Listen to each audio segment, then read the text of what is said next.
అత్యుత్తమ ప్లేస్మెంట్స్ తో ఎంఎన్సీ కంపెనీలలో ఉద్యోగమే లక్ష్యమా? ఇంజనీరింగ్ చదవాలనే మీ పిల్లల కలని కేజీ రెడ్డి కాలేజ్ తో నిజం చేసుకోండి.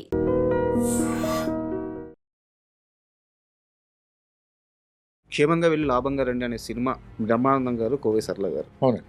వాళ్ళ పేరు చేసిన ఆ కామెడీ అవును. అసలు ఆ సినిమా మొత్తాన్ని అద్భుతంగా నిలబెట్టింది. కామెడీ చేయటం అంత ఈజీ కాదు సార్.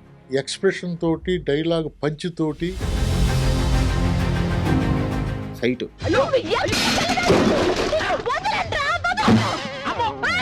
కింద పడి దుల్లి నవ్వుతాం అనమాట. సో ఎలా హ్యాండిల్ చేశారు ఆ రోజు? సరే, అది రావటానికి మాత్రం వాళ్ళిద్దరు కష్టం. ఒక రోజు మీ సెట్ కి ఒక పెద్ద స్టార్ కార్ వేసుకొని వచ్చారు, చిరంజీవి గారు. బయట చాలా మంది చిరంజీవి గారు సినిమా చేసిన తర్వాత డైరెక్టర్స్ ని పట్టించుకోరు, అది ఇది అని చెప్పి ఒక నెగిటివ్ టాక్. అంటే ప్రతిరోజు పిలిచి భుజం మీద చేసి కాఫీ ఇవ్వాలా ఏంటి హీరో? చిరంజీవి గారి మధ్య, దాసరి గారి మధ్య గొడవలు ఉన్నాయా? ఎందుకు ఇలాంటి ఒక నెగిటివ్ ప్రాపగాండా బయటికి వెళ్ళిపోయింది? తిన్న తర్వాత అరగటానికి పనిచేసే వాళ్ళు కొంతమంది ఉంటారు, అరగటం కోసం ఇటువంటి మాటలు చెప్పుకునే వాళ్ళు కొంతమంది ఉంటారు. దాసరి గారి మరణం చుట్టూ రకరకాల కాంట్రవర్షియల్ నడుస్తూ ఉన్నాయి. అసలు ఆయన మరణం వెనక ఏం జరిగింది? ఆయన ఆపరేషన్ చేయించుకున్నారు, అది వికటించింది, పోయారు. ఇప్పుడు వాళ్ళ ఫ్యామిలీ ఎలా ఉంది? అంతా సర్దుకున్నారు. ఒక విషయం జరిగితే దాన్ని రేటింగ్ కోసం జగపతి బాబు గారితో మీ గొడవ ఏంటి? మీకు ఎవరు చెప్తున్నారండి? ఏంది అసలు? ఒకే ఒక్క పాటతో మొత్తం తెలుగు ఇండస్ట్రీని కాకుండా సౌత్ ఇండస్ట్రీని మొత్తం షేక్ చేసేసారు.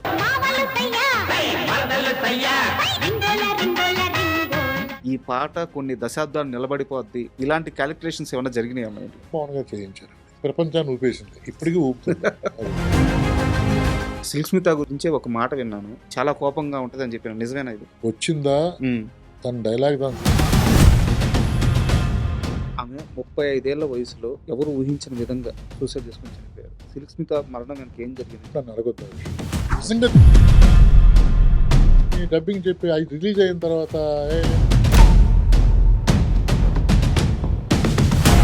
డైరెక్టర్స్ అసోసియేషన్లో ఈసీ మెంబర్గా ఉన్నారు. అవును సార్. కొన్ని రోజుల్లోనే మళ్ళీ ఎలక్షన్స్ రావాలి. అసలు ఎలక్షన్ కావాల్సిన అవసరం ఏమొచ్చింది? ఏకగ్రీవం అవ్వాలి కదా. సినిమా ఇండస్ట్రీలో డైరెక్షన్ డిపార్ట్మెంట్ చేయలేని పనులన్నీ ఈ ప్యానల్లో చేసింది. అవతల వాళ్ళు ఇంకేదో.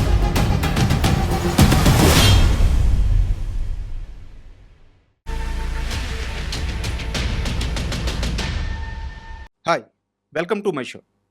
క్షేమంగా వెళ్ళి లాభంగా రండి 26 సంవత్సరాల క్రితం రిలీజ్ అయిన సినిమా. ఈనాటికి ఆ సినిమా ఒక వజ్రం లాంటిది, ఒక బంగారం లాంటిది. ఫ్యామిలీ ఆడియన్స్ గుండెల్లో పెట్టుకున్న సినిమా. ఆ సినిమాని డైరెక్ట్ చేసిన రాజా వర్ణం రెడ్డి డైరెక్టర్ ఈరోజు మనతో ఉన్నారు. ఆయన గుర్తింపు కేవలం క్షేమంగా వెళ్ళి లాభంగా రండి మాత్రమే కాదు, ఆయన కో డైరెక్టర్గా చేసిన అద్భుతమైన సినిమాలు ఉన్నాయి. హిట్లర్ సినిమాకి, అలాగే హనుమాన్ జంక్షన్, ఇలా గొప్ప గొప్ప సినిమాలకి ఆయన కో డైరెక్టర్గా పనిచేస్తారు. బావబామర్ది, సుమన్ గారితో, కృష్ణరాజు గారితో, డైరెక్టర్ శరత్ గారితో, ఎడిటర్ మోహన్ గారితో, ఇండస్ట్రీలో పెద్ద పెద్ద హీరోలతో ఆయనకు అద్భుతమైన అసోసియేషన్ ఉంది. సో ఈరోజు రాజా వర్ణం రెడ్డి గారు మనతో ఉన్నారు. ఆయన్ని అడిగి ఆయన సినీ విశేషాలు, అలాగే ఇప్పుడున్న సినిమా పరిశ్రమ ఎలా జరుగుతుంది, ఏంటి, అక్కడ ఉన్న లోటుపాట్లు ఏంటి, ఇలాంటి అన్ని విషయాలను తెలుసుకుందాం. హాయ్ సార్, నమస్తే. నమస్కారం అండి. మీ ఆడియన్స్ అందరికీ కూడా నమస్కారం. నమస్కారం సార్. చాలా చిన్న వయసు, అంటే ఒక 2000 అంటే ఒక 10-11 సంవత్సరాల వయసు ఉంటుంది సార్. శ్రీరామనవమికి దేవుడు ఊరేగింపు జరగద్దు కదా. ఊరేగింపు వచ్చే లోపల అక్కడున్న ప్రజలను ఎంగేజ్ చేయడానికి రోడ్ల మీద సినిమాలు వేస్తూ ఉంటారు. అప్పుడు రోడ్డు మీద వేసిన సినిమా, మేము చూసిన సినిమా క్షేమంగా వెళ్ళి లాభంగా రండి. చూస్తున్నప్పుడు అందరూ, అంటే దాంట్లో రైతులు ఉన్నారు, లక్షాధికారులు ఉన్నారు, జమీందారులు ఉన్నారు, పెద్దలు ఉన్నారు, ఊరి పెద్దలు ఉన్నారు, రోడ్డు మీద సినిమా వేస్తున్నారు. ఒక్కరు కూడా రోడ్డు మీద ఉన్నామని స్పృహ లేకుండా రోడ్డు మీద పడి నవ్వుతున్నారు. లిటరల్గా ఇంకా రోడ్డు మీద పడి దొల్లుతున్నారు, నవ్వి నవ్వి నవ్వి. ఫస్ట్ టైం ఒక సినిమాకి మనిషి ఇంత నవ్వొచ్చా, ఇంత ఆనందపడొచ్చా అని నాకు తెలియజేసిన సినిమా క్షేమంగా వెళ్ళి లాభంగా రండి. థ్యాంక్ యూ అండి. Thank you very much. అలాంటి ఆ సినిమాని తీసిన ఆ డైరెక్టర్తో ఈరోజు ఎదురుగా కూర్చొని ఉండడం చాలా అదృష్టంగా భావిస్తున్నాను. అయ్యో సార్, మీ జర్నీ మొత్తం, అంటే చాలా కష్టపడిన తర్వాత మీరు డైరెక్టర్ అయ్యారు. క్షేమంగా వెళ్ళి లాభంగా రండి మొదటి మూవీ. దానికంటే ముందు మీకు ఒక పెద్ద జర్నీ ఉంది. అవును సార్. సో మనం ముందు క్షేమంగా వెళ్ళి లాభంగా రండి గురించి మాట్లాడుకున్న తర్వాత మీ జర్నీకి వెళ్దాం. అలాగే అలాగే. 2000 సంవత్సరం ఫిబ్రవరి ఆ సినిమా రిలీజ్ అయింది. అసలు యాక్చువల్‌గా అప్పట్లో ఈ ట్రెండ్ లేదు సార్. అంటే ఇంతమంది హీరోలను పెట్టి అవునండి. ఇన్ని పేర్స్‌ని పెట్టి ఒక ఫ్యామిలీ బ్యాక్‌డ్రాప్‌లో సినిమా తీయడం అనేది ఈ పేరు లేదు. అసలు ఎలా క్షేమంగా వెళ్లి లాభంగా రండి ఆన్ బోర్డ్ అయింది? ఆ ఆలోచన ఎలా వచ్చింది? ఎలా కార్యరూపం అయింది అది? సార్ నేను యాక్చువల్‌గా ఎడిటర్ మోహన్ గారి దగ్గర కో డైరెక్టర్‌గా బావబామర్దికి జాయిన్ అయ్యానండి. సార్. ఈ క్రెడిట్ అంతా ఈ ఆర్టిస్టులను ఎన్నుకోవటం, కథ ఎన్నుకోవటం, కథ రెడీ చేయటం అంతా మోహన్ గారి క్రెడిట్, నాదేం లేదండి. నేను డైరెక్షన్ మాత్రం నేను చేశాను. హ్మ్. బట్ ఎలా అంటే సార్ ఆయన సబ్జెక్ట్‌కి కోసం హీరో గాని, హీరోల గురించి సబ్జెక్ట్ చేయడండి ఆయన. ఓకే. పలానా హీరోకి సబ్జెక్ట్ చేయమంటే ఆయన చేయరు. హ్మ్. సబ్జెక్ట్ చేసుకొని హీరోల కోసం ఎళ్ళే మనిషి ఆయన. అందరికీ తెలుసున్న మ్యాటర్ అది. హ్మ్. ఈ దానికి ఈ మూడిట్లికి ఈళ్ళైతే బావుంటారు అని డిసైడ్ చేసింది మాత్రం ఆయనేనండి. ఓకే. ఏవండీ? ఆ రోజుల్లో ఈళ్ళ ముగ్గురు హీరోలుగా చేయటం అనేది రాజేంద్ర ప్రసాద్ గారు, శ్రీకాంత్ గారు, బ్రహ్మానందం గారు చేయటం అనేది అంటే మోహన్ గారి మీదగా ఒక నమ్మకం. సారీ సార్ ఇక్కడ చిన్న ఇంటరప్ట్. అంటే ఈ జనరేషన్‌కి తెలియాలని ఒక మాట చెప్తున్నాను. ఎడిటర్ మోహన్ గారంటే ఆయన చాలా పెద్ద వ్యక్తి. చాలా పెద్ద నిర్మాత, చాలా పెద్ద ఎడిటరు. అన్నిటికి మించి ఈ జనరేషన్ అంటే ఇప్పుడు జేఎం రవి గారు ఉన్నారు కదా! వాళ్ళ ఫాదర్ ఆయన. అలాగా ఉ ఆళ్ళ దగ్గర ఉండడం నా అదృష్టం అండి. తర్వాత ఆ ఫ్యామిలీకి నేను దగ్గరవ్వటం, ఏమైనా సరే ముందు పెద్ద కొడుకుని ఎవరైనా పెద్ద కొడుకు పెళ్లి చేసి పంపుతారు. హ్మ్. అలాగే నన్ను ముందు నాకు సినిమా ఇచ్చిన తర్వాత రాజాతో చేద్దాం, రాజాని చేయమన్నారంట ముందు. ఓకే. లేదు లేదు ముందు రా రాజా గారికి ఇచ్చిన తర్వాత నేను చేస్తానన్నాడు. అలాగే నాకిచ్చిన తర్వాత నెక్స్ట్ హనుమాన్ జంక్షన్ చేశాడాయన. ఆయన మొదటి మూవీ అది. ఆయన మొదటి మూవీ అది. 'హనుమాన్ జంక్షన్'. నా హ్మ్. మొదటి మూవీ 'క్షేమంగా'. హ్మ్. దీని తర్వాతే అది. అవును. అంటే ముందు నన్ను చేసి బయటికి పంపిన తర్వాత నేను చేస్తాను అని హ్మ్. చెప్పి ఆయన హ్మ్. చేయటం అనేది ఫ్యామిలీలో ఉన్నటువంటి ఎథిక్స్, అంతే కదా! మొరాలిటీసు. ఇప్పుడు డబ్బులు పెట్టుకోవాలంటే హ్మ్. కొడుకు కోసం పెట్టుకోవచ్చు. కొడుకు కొడుకుని లాంచ్ లాంచ్ చేసుకోవచ్చు. చేస్తారు. కానీ 9 కానీ ఏళ్లుగా నన్నొక వ్యక్తి కాసుకొనున్నారు. నా ఇంట్లో బిడ్డ అయ్యాడు. హ్మ్. అతనికి లైఫ్ ఇచ్చిన తర్వాతే సొంత బిడ్డకి ఇవ్వాలి అనుకోవడం అనుకోవడం అనేది ఎంతమంది చేయగలరమ్మా? ఈ లైఫ్‌లో ఎవరు ఉండరండి. ఎవరు ఉండరు. అలాగే అమ్మగారు కూడా సపోర్ట్ చేశారు. అదేంటది అతను ఇంట్లో ఉంటున్నాడు. మన పెద్ద కొడుకు కింద ఉంటున్నాడు. ముందు అతనికిచ్చి పంపిద్దాం. అబ్బా! తర్వాత చేద్దాం అని చెప్పి గొప్ప మనిషి. ఫుల్ సపోర్ట్ అండి. అలాగే పాప ఉంది. అమ్మాయి రోజా. హ్మ్. అమ్మాయి డాక్టర్. మొత్తం ఫ్యామిలీ మెంబర్స్ అందరూ ఓటేసి హ్మ్. ముందు రాజాని డైరెక్షన్ చేద్దాం. తర్వాత మోహన్ గారి అబ్బాయి రాజా చేస్తాడన్న సంకల్పంతోనే నాకు డైరెక్షన్ ఇవ్వడం కారణం అండి. ఓకే. అలా అప్పటికి మోహన్ గారు సూపర్ డూపర్ హిట్లు చేసున్నారు కాబట్టి ఏ హీరోని అడిగినా మోహన్ గారు చూసుకుంటారులే అనుకునేవారండి. హ్మ్. అలాగా ఆ ఆర్టిస్టులందరూ చేయటం, ప్రకాష్ రాజ్ గారు, రమ్యకృష్ణ గారు జంటగా దొరకటం కూడా ఆయన వల్లే వచ్చిందండి. నాకిక్కడ ఒక చిన్న డౌటు. అంటే 2000 సంవత్సరం ఎర్లీ టైంకి గూడా రమ్యకృష్ణ గారు టాప్ హీరోయిన్‌గా మూవీస్ చేస్తున్నారు. అవునండి. చాలా పెద్ద క్రేజ్ ఉంది ఆమెకి. అవునండి. అలాంటిది ఈ సినిమాలో నిజానికి చెప్పాలంటే ఆమెది ఇంపార్టెంట్ క్యారెక్టర్ అయినా సరే చాలా తక్కువ నిడివి ఉండే క్యారెక్టర్. సరే అదే కదండి లీడ్. సార్ ఇప్పుడు ముగ్గురు అలా ఫ్యామిలీస్‌ని బాధపెట్టే ఇర్రెగ్యులర్ క్యారెక్టర్స్ ఉన్న ముగ్గురిని హ్మ్. ఒక జంట దారిలో పెట్టి జంటే ప్రకాష్ రాజు అది. అవును. ఆవిడ. అవును. అటువంటప్పుడు చూడండి మీరు ఒక ఇంపార్టెంట్ క్యారెక్టర్ అండి. చాలా ఇంపార్టెంట్ చాలా క్యారెక్టర్. Important character. ఒక 4 సీన్‌లైనా అంటే ఆర్టిస్టులు ఎప్పుడు చిన్నదా, పెద్దదా అని చూడరు సార్. హ్మ్. దాంట్లో నేను చెప్పింది ఆడియన్స్ వింటారా? హ్మ్. నేను కరెక్ట్‌గానే ఉన్నానా? అనే చూసుకుంటారు తప్ప లెంగ్త్ గురించి ఎవరు చూడరండి. సార్. ఆ కోవకి చెందిన ఆవిడే రమ్యకృష్ణ గారు. అంటే ఇక్కడ నా డౌట్ ఏందంటే అదే టైంకి ఆమె పెద్ద పెద్ద హీరోలతో అవునండి. పేరు అవును. చేస్తున్నారు. అవునండి. అవును. చిరంజీవి గారితో అవును. అప్పటికి సినిమాలు చేస్తున్నారు. అవునండి. బాలకృష్ణ గారితో చేస్తున్నారు. అలాంటి టైంలో ప్రకాష్ రాజ్ గారి భార్యగా పేరుగా చేయమని మీరు అడిగినప్పుడు ఆమె రియాక్షన్ ఏంటి? ఆవిడ హ్యాపీగా అంటే సినిమా చూపించామంట. ముందు సినిమా చూడమ్మా అని చెప్పి చూపించారు ఓ మామూలుగా. ఓకే. చూపించిన తర్వాత ఆ క్యారెక్టర్ చూసి దీంట్లో నేనేం చేయాలని అడిగింది ఆవిడ. హ్మ్. అమ్మ నువ్వు ఆ క్యారెక్టర్ చేయాలంటే నేను చేస్తానన్నారు. హ్మ్. నో ఇది. ఓకే. కానీ మోహన్ గారు చేస్తే క్యారెక్టర్‌లో దానికంటే డెప్త్‌గా చేశారు క్యారెక్టర్ ఆయన. హ్మ్. కొన్ని సీన్స్ అంటే మీకు ఒక ఇంట్లో ఆహ్, ఒ ఒ ఒక బ్రాహ్మిన్స్ ఇంట్లో ఒక పెద్దావిడ ఎలా బిహేవ్ చేస్తారో ఆ క్యారెక్టరైజేషన్ మోహన్ గారే తీసుకొచ్చారు. హ్మ్. హ్మ్. అది ఇలా చేయాలి, ఇలా చేయాలి అనుకుని అలాగా నాకు ఒక స్క్రిప్ట్ చెప్పడం, ఆ స్క్రిప్ట్‌ని నేను తూచా చెప్పకుండా ఎలా చేస్తే బెటర్‌గా ఉంటదని చెప్పి చేసుకొని వెళ్ళటం జరిగింది సార్ అది. సార్ 'క్షేమంగా వెళ్లి లాభంగా రండి' అనే సినిమా ఆ మాట విన్నా, అది చూసిన ఫస్ట్ గుర్తొచ్చేది బ్రహ్మానందం గారు, కోవై సరళ గారు. అవునండి. వాళ్ళ పేరు చేసిన ఆ కామెడీ. అవును. అసలు ఆ సినిమా మొత్తాన్ని అద్భుతంగా నిలబెట్టింది ఆ అవునండి. అవును. సీక్వెన్స్ అంతా. సో ఎలా సెట్ అయింది వాళ్ళిద్దరిది? అంటే ఎలా సెట్ అవుట్ అంటే సార్ ఇప్పుడు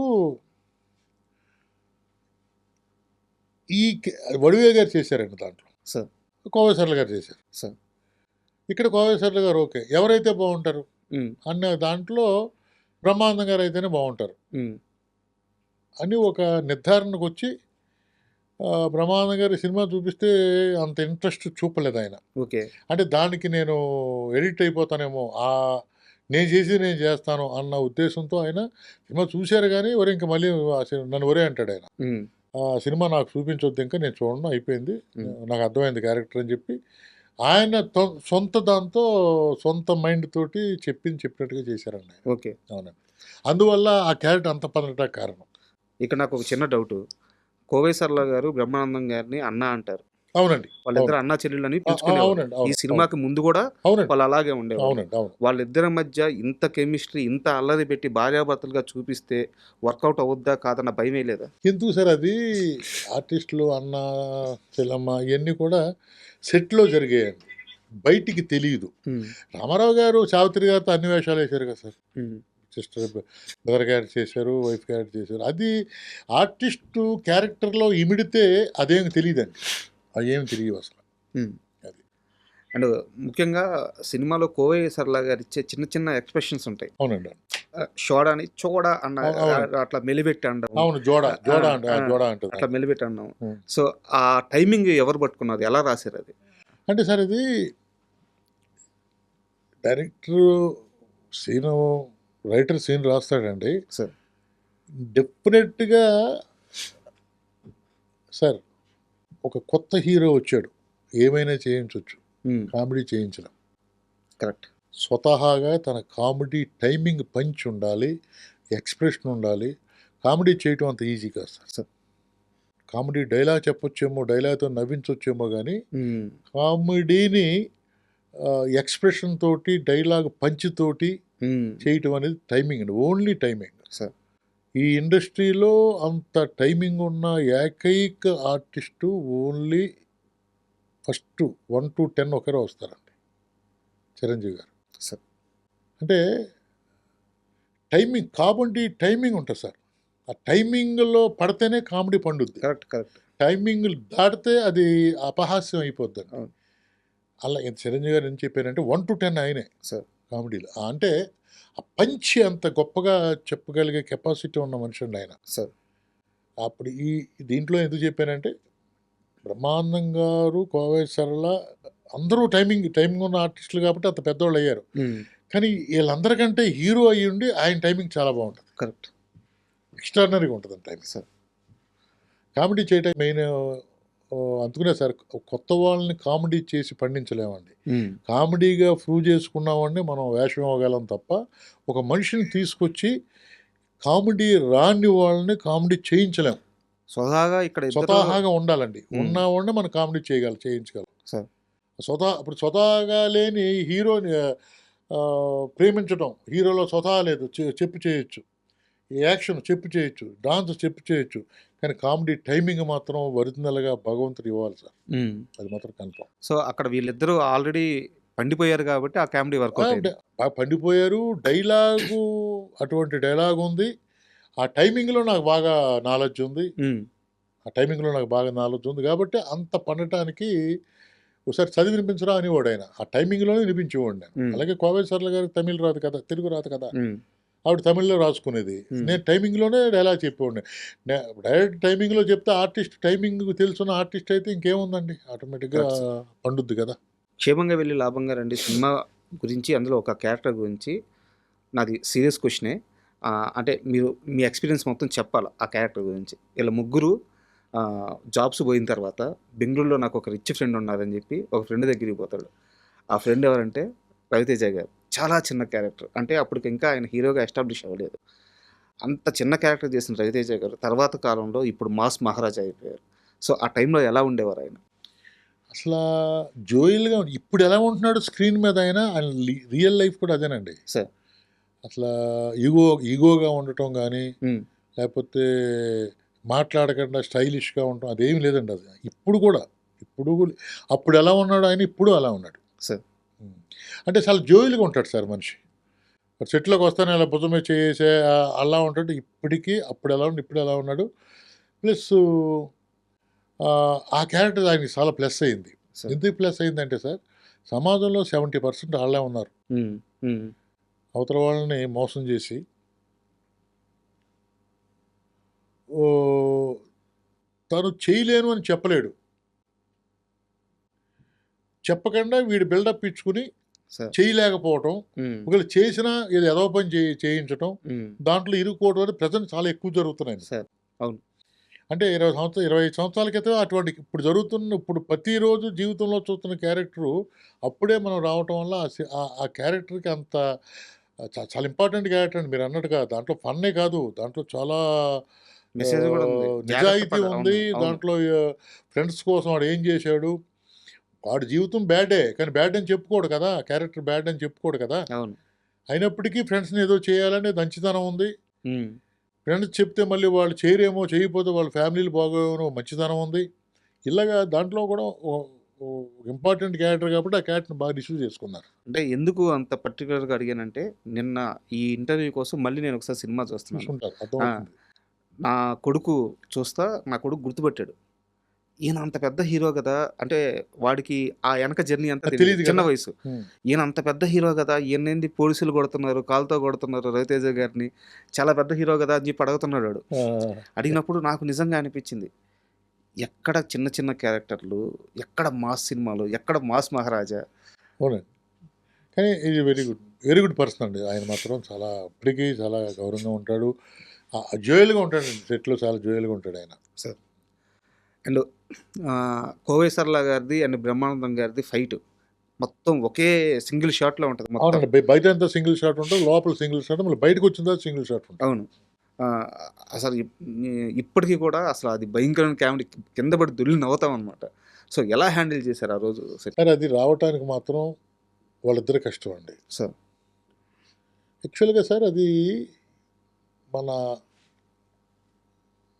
బ్రీతింగు, ఉమ్, టైమింగు, ఒకసారి చేస్తే అలసిపోయి రెండోసారి చేయలేం అనుకునే, ఇప్పుడు హీరో అనుకోండి సార్, బాగాలేదు అంటే రెండోసారి, మూడోసారి, నాలుగోసారి, 10 సార్లు లేదు 1 మోర్ చేద్దాం సార్ అంటారు. ఉమ్, ఇప్పుడు కామెడీ చేసి ఆర్టిస్టులు జనరల్గా సరిపోతులే మేము చేసాం కదా అనుకుంటారు. ఉమ్, ఉమ్, కానీ దానికి మాత్రం చెప్పాలండి, ఇద్దరికి హ్యాట్స్ ఆఫ్ అండి.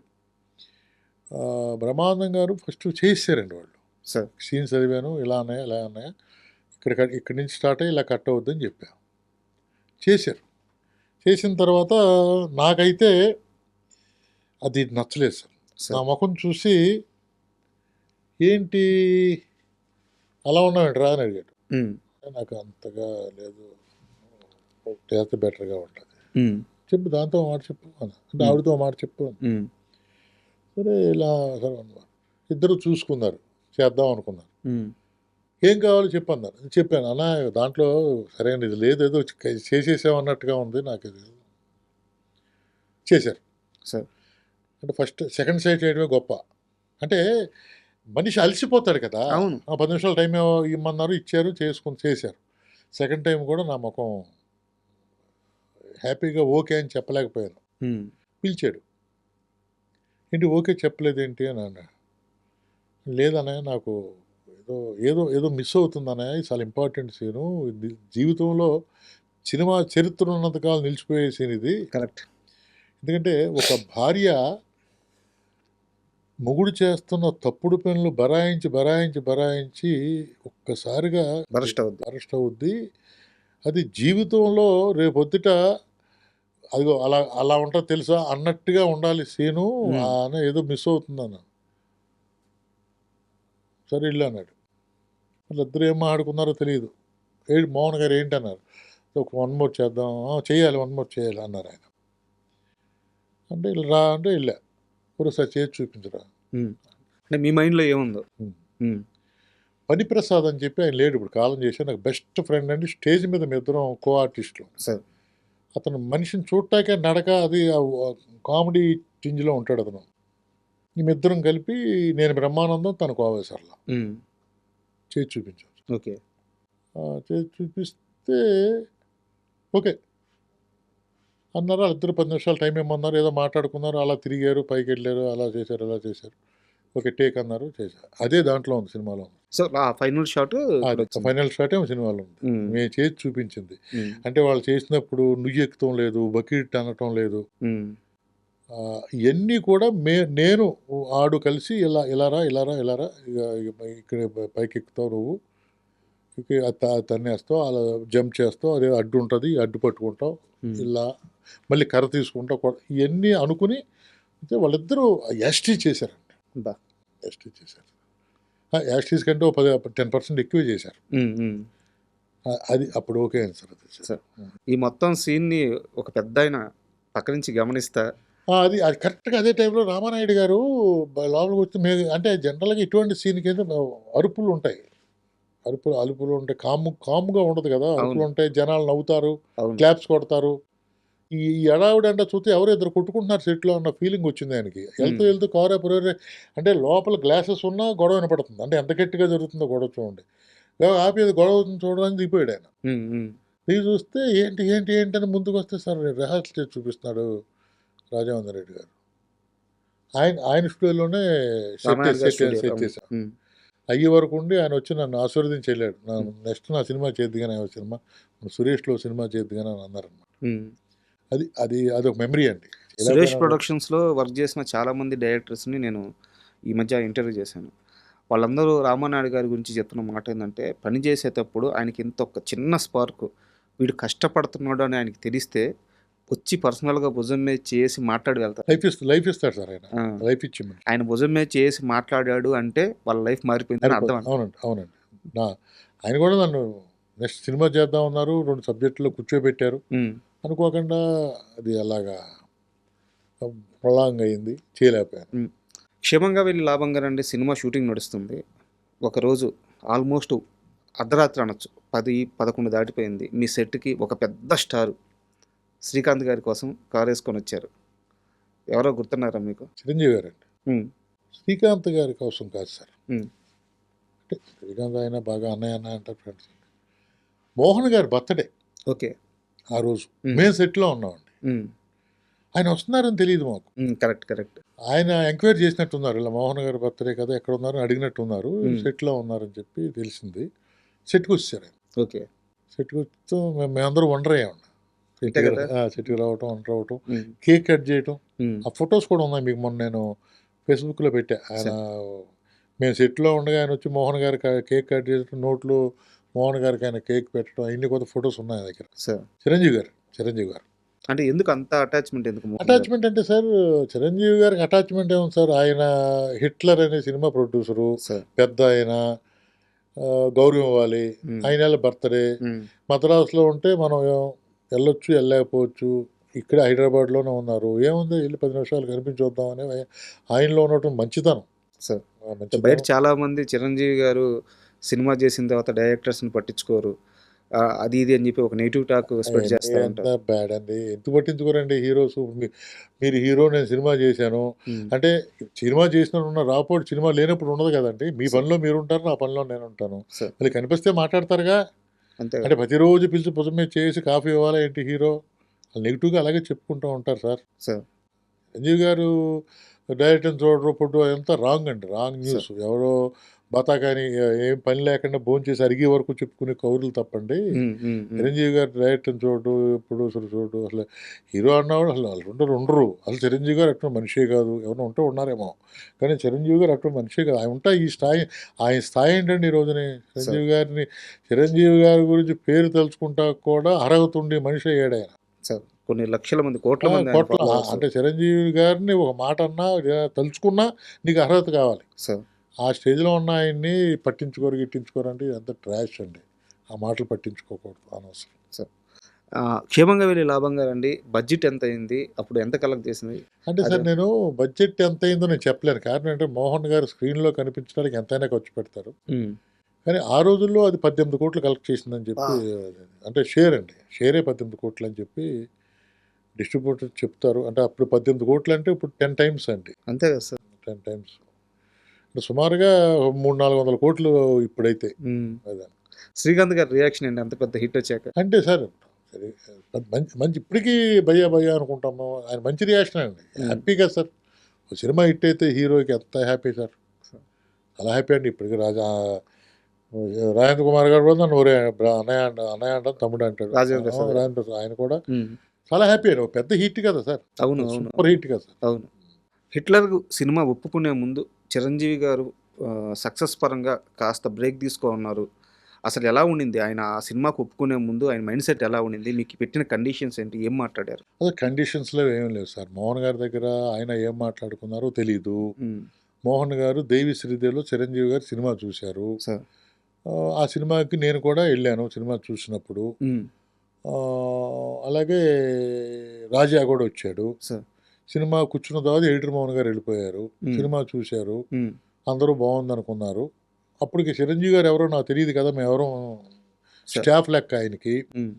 తర్వాత ఒక 15 రోజులకి చిరంజీవి గారు సినిమా చేస్తున్నారయ్యా అంటాం. ఫస్ట్ చిరంజీవి గారి పరిచయం నాకు, అంటే చాలాసార్లు చూశాను, నమస్కారాలు పెట్టాను, నమస్కారం సార్ అన్న ఇవన్నీ జరిగిపోగా ఫస్ట్ టైం ఏంటంటే ఎడిటర్ మోహన్ గారు తీసుకొచ్చి నా కో డైరెక్టరు తను రాజా అని చెప్పి పలానా సినిమాలు చేశాడని చెప్పి పరిచయం చేసి ఆయన ఎయిర్పోర్ట్కి వెళ్తున్నారు సార్. ఆ మోహన్ గారు కారులో వచ్చారు కదా, ఓకే మీ కారును ఫాలో అవ్వమనండి అని చెప్పి ఆయన మా మోహన్ గారు వెనకాల సీట్లో కూర్చొని ఫ్రంట్ సీట్లో నేను కూర్చొని ఎయిర్పోర్ట్ వరకు వెళ్ళాను. దట్ ఈజ్ మెమరీ అండి. ఫస్ట్ చిరంజీవి గారు ఇంటికి వెళ్ళటం ఒక మెమరీ. వెళ్తూనే ఆయన కారులో ఎయిర్పోర్ట్ వరకు ఈ సినిమా గురించి మాట్లాడుకుంటూ షెడ్యూల్ ఎలాగేయాలి ఏంటి అన్ని ఆయన నాకు చెప్పటం. ఆడపిల్లలు 5 సిస్టర్స్ ఏ విధంగా ఉండాలి, ఎంత జాగ్రత్తగా ఉండాలి, ఎలా జడలు వేసుకోవాలి, ఎలాగా డ్రెస్సింగ్ ఉండాలి, చూడగానే మన ఇంట్లో అమ్మాయిలాగా ఉండాలి, మన మధ్యలో తిరుగుతున్న అమ్మాయిలాగా ఉండాలి, ప్రతి ఓడికి వాళ్ళ సిస్టరో లేకపోతే మేనగోళ్ళో లేకపోతే వాళ్ళ పక్కింటి వాళ్ళ చిన్నాన్న కూతురు గుర్తు రావాలి అని నాకు ఆయన చెప్పటం. ఇవన్నీ కూడా ఆ కారులో ఇక్కడి నుంచి ఎయిర్పోర్ట్కి వెళ్ళి దారిలో జరిపోయిందండి సార్. నా అదృష్టం ఏంటంటే ఎడిటర్ మోహన్ గారి దగ్గర నేను ఉండటం, ఆయనకు గౌరవం ఉంది. ఆయన దగ్గర కూడా ఏంటంటే డిఫరెంట్గా ఆయనకి ఇచ్చే గౌరవంలో 50% గౌరవం ఉంటుంది. దానితోడు ఏంటంటే ఎవరిని కూడా కష్టపడే వ్యక్తిని ఎవరిని కూడా హీనంగా చూసే మెంటాలిటీ కానీ చిరంజీవి గారు అక్కడ హీరో అవటం. దానితోడు దాసనారాయణ గారు ఫాదర్ క్యారెక్టర్. అండ్ మీరు ఆ సినిమాకి పనిచేశారు కాబట్టి ఒక సీరియస్ క్వశ్చన్స్ అవి చాలామంది క్లారిటీ రావాలి, అందుకే అడుగుతున్నాను. దాసరి నారాయణరావు గారితో మీకున్న అసోసియేషన్ మామూలుది కాదు. అవునండి. ఆయన హిట్లర్ సినిమాలో ఫాదర్ క్యారెక్టర్ చేశారు, చిరంజీవి గారు హీరోగా చేశారు, మీరు ఆ సినిమాకి కో డైరెక్టర్.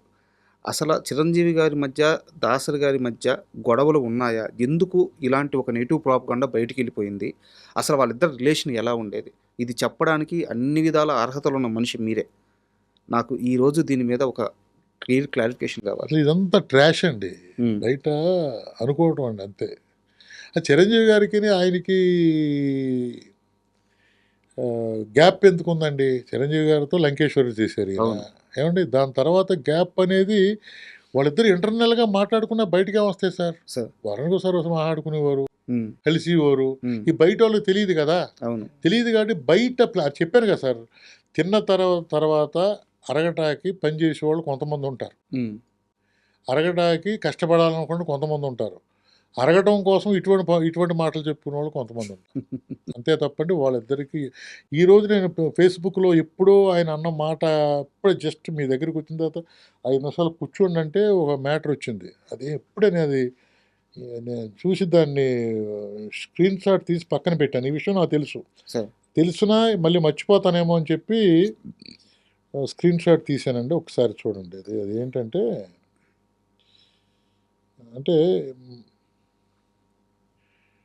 చిరంజీవి గారు హీరో మాత్రమే కాదు, ఆయన ఒక సినీ కార్మికుడు, కళాకార్మికుడు, కష్టజీవి. 1 నుండి 10 వరకు చిరంజీవే, ఆ తర్వాతే ఎవరైనా. దర్శకరత్న దాసనారాయణరావు. ఇండస్ట్రీలో 1 నుంచి 10 ఇదిగోండి, నేను ఇప్పుడే మీ దగ్గరికి వచ్చిన తర్వాత కాఫీ తాగే టైంలో స్క్రీన్ షాట్ తీసి పెట్టుకున్నా. ఎందుకంటే వీళ్ళిద్దరి మధ్యన గొడవ అంటే అసలు నమ్ముతారండి? అసలు ఒకసారి ఆలోచించండి.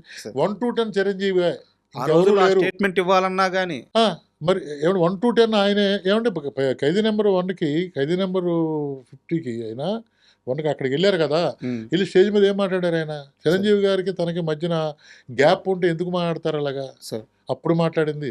ఉమ్, ఎప్పుడు ఆయన మనసులో ఒకటే 1 to 10 చిరంజీవి గారు, ఇంకెవరు లేరు అంటాడు ఆయన. సార్. మరి వాళ్ళిద్దరి మధ్యన గ్యాప్ వచ్చింది, ఇద్దరు తిట్టుకునేవారు, ఇదే అది అంటే ఎంతవరకు కరెక్ట్ అండి? కరెక్ట్ కాదు సార్ అది.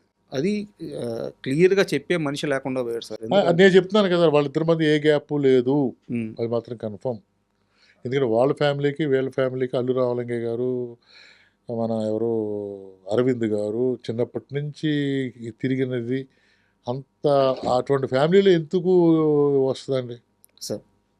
అంటే రోజు భుజాల మీద తిరగకపోవచ్చు సార్, ఉమ్, ఉమ్, ఉమ్, కానీ ఇద్దరు రిలేషన్షిప్ ఎందుకు పోద్దండి? ఇప్పుడు ఎక్కడైనా గొడవ పడ్డారా? లేదు కదా. అవును, ఏదో మాట అనుకున్నారా? లేదు కదా. అవును. మరి ఎందుకు వెళ్ళి డిసైడ్ చేసేస్తారు ఎవరి మట్టుకాళ్ళు వాళ్ళిద్దరికి గొడవలు ఉన్నాయి, వాళ్ళిద్దరికి గ్యాప్ ఉందని? ఉమ్, కరెక్ట్ కాదు కదా సార్. నాకైతే మాత్రం నాకు తెలుసుండగా వాళ్ళిద్దరికి ఏ గ్యాప్ లేదనేది నాకు తెలుసు. సార్. ఎందుకంటే దాసనారాయణరావు గారు మినిస్టర్ అయిన కాడి నుంచి ఆయన పోయే వరకు ఆయన పక్కనే ఉన్నాను, హాస్పిటల్లో 80 రోజులు నేనే ఉన్నాను. ఏ టు జెడ్ ఆయనకు వాట్ ఈజ్ వాట్, ఆయన విషయాలన్నీ తెలుసు, ఆయన ఫ్యామిలీ విషయాలన్నీ తెలుసు నాకు. సార్. ఆయన కొన్ని విషయాలు ఎవరికీ చెప్పని విషయాలు నాకు చెప్పిన రోజులు ఉన్నాయి. సార్. కాబట్టి ఆయన ఎప్పుడు చూసినా సార్ ఆయన ఒక విషయం చెప్పాలి సార్ ఆడియన్స్కి. రాత్రి 2:30, 3 వరకు సినిమాలు చూసేవారండి ఆయన, దాసర్ గారు. దాసరి గారు. ఉమ్, అప్పటి వరకు మేము ఉండేవాళ్ళం, ఉమ్, నేను రాజేంద్ర. ఆయన వెళ్ళమని వరకు వెళ్ళేవాళ్ళం కాదు. సార్. ఇంకా బయలుదేరండి అయ్యా అనేవారు 2:30కి, ఉమ్, 2:30కి. ఇప్పుడు ఎప్పుడన్నా ఆయన చిరంజీవి గారు సినిమా చూశారనుకోండి, సార్. కష్టపడ్డాడయా ఉమ్, ఇలాగ అనేది. ఉమ్, ఎవరు లేరు అంత కష్టపడ్డ వ్యక్తి, ఉమ్. అంత కష్టంతో పైకి వచ్చిన మనిషి. ఓపెన్గా చెప్పేవారు. ఓపెన్గా మాతో ఉమ్, సపోజ్ ఆ సినిమా అప్పుడే ఇన్సిడెంట్ జరిగింది అనుకోండి, అది కూడా గుర్తు చేసేవారు. ఉమ్. అప్పుడు అలా జరిగింది, ఇలా జరిగింది. వాళ్ళు తిరుమల గొడవలు అనేది అంత ట్రాష్ అనేది నమ్మొద్దు. సార్, ఇంకో కాంట్రవర్సీ కూడా దాసర్ గారి చుట్టూ నడుస్తూ ఉంది. దాసర్ గారి మరణం చుట్టూ బయటికి ఏదేదో ఆయన ఆ మెడిసిన్ వాడేదో, ఆ ట్యాబ్లెట్స్ వాడేదో, ఆపరేషన్ చేయించుకున్నారు, ఇలా రకరకాల కాంట్రవర్షీలు నడుస్తూ ఉన్నాయి. యాక్చువల్గా నేను దాసర్ గారి బిడ్డల ఇంటర్వ్యూ కోసం, వాళ్ళ కొడుకుల ఇంటర్వ్యూ కోసం సంవత్సరం రోజులుగా ట్రై చేస్తున్నాను. చాలా క్లారిఫికేషన్స్ కావాలి. అంత పెద్ద డైరెక్టర్, దర్శకరత్న, ఆయన చుట్టూ ఎలాంటి నెగిటివ్ ప్రాపకుండా జరగకూడదు అన్నది నా అభిప్రాయం. ఆయన మరణం మీద మాత్రం ఇప్పటికీ అది అలాగే ఉండిపోయింది. అసలు ఆయన మరణం వెనక ఏం జరిగింది? ఏం జరుగుతుంది అంత, అది కూడా చెప్తున్నారు కదా సార్. ఇప్పుడు రకరకాలుగా మాట్లాడుతారు. ఆయన ఆపరేషన్ చేయించుకున్నారు, ఉమ్, అది వికటించింది, ఉమ్, పోయారు అంతే. దాంట్లో వెనకాల వాళ్ళు ఉన్నారు, వీళ్ళు ఉన్నారు అనేది ఇదంతా ఉచ్చిదేనండి ఉమ్. ఇంతవరకు. దాంట్లో వేరే లేదు నాకు తెలుసున్నంత వరకు. కానీ నాకు తెలియదు ఏమైనా జరిగిందేమో. నీకు తెలియదు ఏముంది? మొత్తం ఇండస్ట్రీలో దాసర్ గారి గురించి చెప్పాలి అంటే రాజా చెప్తాడు, రాజా వనం రెడ్డి చెప్తాడు. ఎందుకంటే చివరి రోజుల్లో పక్కన ఉంది ఆయనే. అండ్ శివాజీ రాజా గారు వచ్చారు నా ఇంటర్వ్యూకి. శివాజీ రాజా గారు కూడా ఆ ఇంటర్వ్యూలో చెప్పారు, నేను వెళ్ళి లాస్ట్ రోజుల్లో అంటే సార్తో నాకు ముందుగా గ్యాప్ వచ్చింది, ఆయన చివరి రోజుల్లో ఆ గ్యాప్ పూడ్చుకున్నాను. అప్పుడు కూడా ఆ ఇంటర్వ్యూ అయిపోయినాక ఆ ప్రస్తావనలో కూడా మీ గురించి చెప్పారు ఓకే ఓకే శివాజీ రాజా గారు. సో ఆయన కొడుకు కంటే ఎక్కువగా పక్కనే ఉండేవాడిని సార్. సార్. అంటే ఆయన తెల్లవారుజామున 5 గంటలు నిద్ర లేపి 5:30కి వాకింగ్ తీసుకెళ్ళాను 3 నెలలు. అంటే ఆలోచించండి సార్. అంటే ఆయన దగ్గరికి నేను 4:30కి వెళ్ళాలంటే నేను ఎన్ని గంటలు వేసి ఉంటాను? ఉమ్, అలాగా మా ఇద్దరి మధ్యన గురు శిష్యుడు ఆయన, నాకు గాడ్ ఫాదర్, తండ్రి అంతే. నా ఎందుకో మా ఇద్దరికి అలాగా ఆయన, నేను లేకపోతే ఆయన భోజనం లేని రోజున భోజనం లేకుండా, అంటే పిలిచి రాజా ఉన్నాడా భోజనానికి అని చెప్పి అడిగి భోజనం చేసేవాడు. ఉమ్, అందుకోసం అని చెప్పి నేను ఉండి భోజనం చేసి వెళ్ళేవాడిని. సార్. అలాగా మా ఇద్దరిది ఎందుకో భగవంతుడు ఏ రుణం ఆ రోజుల్లో నాకు ఆయన దగ్గర ఉండటం, నా ఇదంతా హ్యాపీ, ఆయనకి సేవ చేసుకోవటం భగవంతుడు నాకు ఇచ్చిన అదృష్టంగా ఫీల్ అవుతానండి. సార్, నేను దాసర్ గారి కుటుంబ విషయాల గురించి అడగట్లేదు, ఎందుకంటే వాళ్ళ మనుషులు ఇక్కడ లేరు కాబట్టి మాట్లాడుకోవడం తప్పు. ఆ గొడవల గురించి మాట్లాడట్లేదు. ఇప్పుడు వాళ్ళ ఫ్యామిలీ ఎలా ఉంది? అంతా సర్దుకున్నాయా? ఏం సర్దుకోవటం అండి? అసలు ఒక విషయం జరిగితే దాన్ని రేటింగ్ కోసం మీ ఇష్టం వచ్చినట్టు చెప్పేస్తారు. ఉమ్, ఇలా అంటున్నాను ఏమనుకోకండి. సార్. ఎవరిష్టం ఆడిది. చూసి ఏం జరిగింది అన్నవాళ్ళు ఎవరు లేరు కదా సార్. ఆ ఇంట్లో గొడవలు ఎందుకు ఉన్నాయండి? సార్, అప్పుడు ఏదో మీడియా ముందుకు వచ్చి సార్ మీడియా ముందుకు రావడానికి ఆ రోజు నైట్ ఏమండి రకరకాలు జరుగుతూ ఉంటాయి. ఆయన మీదకి ఎందుకు వెళ్ళాలి? ఏమీ లేదండి. ఇద్దరు కొడుకులు హ్యాపీగా ఉన్నారు. ఇద్దరు మనవాళ్ళు, ఆయన గురుగారు మనవాళ్ళు మనవాళ్ళు లేరు, మనవాళ్ళే హ్యాపీగా ఉన్నారు. ఉమ్, ఉమ్, పోతే ఎవరు కూతురు డాక్టర్ గారు, ఆయన హ్యాపీగా ఉన్నాడు. రాత్రే కలిశాను. ఉమ్, నేను మొన్న పొద్దుట అరుణ్ బాబుతో మాట్లాడాను. ఉమ్, అంతా హ్యాపీగా ఫ్యామిలీ అంతా హ్యాపీగా ఉన్నారండి. కానీ ఒక్కటేంటంటే సార్, స్వర్ణయుగం ఆయన మినిస్టర్ అవ్వకముందే స్వర్ణయుగంలో బతికాడండి. Sir correct. ఎక్కడ చేయి పెడితే అక్కడ లక్షలు కోట్లు ఉన్న టైం బతికాడు ఆయన. ఉమ్, స్వర్ణయుగం చూశాడండి. ఎవరు చూశారు? దాసరి గారు చూసిన స్వర్ణయుగం ఎవరు చూశారు? సార్ ఆయన మినిస్టర్ అయిన తర్వాత స్వర్ణయుగాన్ని వదులుకున్నాడేమో అనిపిస్తుంది నాకు ఓపెన్గా. బొగ్గు రాసుకున్నాడు ఆయన. ఉమ్, ఎర్రగా ఉన్న మనిషి మినిస్టర్ అయ్యి అనవసరంగా బొగ్గు రాసుకున్నాడేమో ఉమ్, అనిపిస్తుంది. కానీ స్వర్ణయుగంలో బతికాడు, అందరూ స్వర్ణయుగం ఉన్నారు. బట్ ఏది నిలుపుకోలేకపోయాడు. బట్ పిల్లలకి ఆయన సంపాదించిన దాంట్లో ఆయన అనుకున్నట్టు మీరందరూ అనుకున్నంత ఇవ్వలేకపోయాడు పిల్లలకి. సార్ అంతే అంతే తప్పండి. అలాగని చెప్పి వాళ్ళు ఇచ్చారు అంటే ఇవ్వలేదు. ఎంత కావాలో అంత ఇచ్చాడు అంతే. ఆయన సంపాదించిన దాంతో ఆ పోలిస్తే పోలిస్తే ఇవ్వలేదు. ఇవ్వలేదు. ఒకరికి చెప్పాలంటే ఆ స్వర్ణయుగంలో సంపాదించిందంటే వాళ్ళకే చెందుద్ది. అంత ఇవ్వలేకపోయాడు ఆయన. ఉమ్, ఎందుకంటే దానకర్ణుడు, ఉమ్, దానాలు చేసేవాడు. రోజుకి 70 మంది 80 మంది భోజనం చేసేవారు. అబ్బా. డైనింగ్ టేబుల్ మీద 12 మందికి పంచభక్ష పర్వం అన్నారు. పొద్దున్న సాయంత్రం భోజనాలు ప్రతిరోజు ప్రతిరోజు. ఉమ్, నాకు తెలుసుండగా ఆ ఇంటికి వచ్చే ఆయనకి సినిమా ఉన్నా లేకపోయినా 7 లక్షలు అవుద్ది. 2 లక్షల రూపాయలేమో పేదలకు పంపుతాడు. ఉమ్, మరి డబ్బులు ఏముంటాయండి? తర్వాత అమ్ముకుని పంపించేవాడు, అమ్ముకుని భోజనం పెట్టేవాడు. మరి సంపాదన లేనప్పుడు అమ్ముకునే పెట్టాలి కదా. ఆస్తులు అమ్మి దానం చేసి మరి దానం చేస్తే తప్పదు కదా. ఇల్లు ఆయన ఒక దానికి అలవాటు పడ్డాడు. సినిమా లేదని మానేయలేడుగా. సార్ ఇప్పుడు నేను కారు తిరుగుతున్నాను, సినిమా లేదు, పెట్రోల్ డబ్బులు లేవని చెప్పి కారులో లేక నడుచుకుంటూ వస్తున్నాను. ఇక్కడ పిల్లలు మీరు ఈ రోజుని సార్ సినిమాకి కొన్ని మెయింటెనెన్స్ ఉంటాయండి. సరే ఇదైతే మన పర్సనల్ మన మెయింటెనెన్స్. ఏదైనా అది కూడా అంతే కదా సార్. ఇప్పుడు రాజనారాయణరావు ఇంటికి వెళ్తే భోజనం ఉంటుందని ఒక 80 మంది అనుకుంటారు. ఆ నమ్మకం బాగుంది. ఆ నమ్మకం పోకూడదు కదా. పోకపోతే ఏం చేయాలి? లేవు ఆయన దగ్గర, ఏం చేయాలి? ఆస్తులు అమ్ముకుంటూ వచ్చాడు. ఆ? మరి మీ పక్కనే ఉన్నారు కదా, మీకు తెలియదు కదా అని చెప్తున్నాను నేను. సార్ ఆ. ఇప్పుడు దాసరి నారాయణ గారి ఇంట్లో బజుల్లా రోడ్లో ఉన్నప్పుడు కూడా ఆ ఇంటికి వెళ్తే భోజనం దొరుకుద్ది అనుకునేవారు. ఇక్కడికి వచ్చిన తర్వాత భోజనం దొరుకుతుందని అనుకున్నారు. మినిస్టర్గా ఉన్నప్పుడు పెట్టాడు. మినిస్టర్ అయిన తర్వాత ఆయన దగ్గర డబ్బులు ఉన్నాయి అది ఇది అనుకున్నారు. లేదు, ఉమ్, ఆయన ఆస్తులు అమ్మి భోజనాలు పెట్టి మెయింటైన్ చేశారు ఆయన. ఆ. మీరు చెప్తుంటే నాకు కళ్ళల్లో ఆ, నీళ్ళు అది సార్, తిరుగుతున్నాయి. అది కొంతమందికే తెలుసు సార్. అది అంత గొప్ప మనిషి మీద సార్ ఆ, రాజకీయాల్లో కూడా మళ్ళీ ఆ. ఆరోపణలు. ఈ ఎవరున్నారండి ఇప్పుడు సినిమా ఇండస్ట్రీకి ఎవరున్నారు?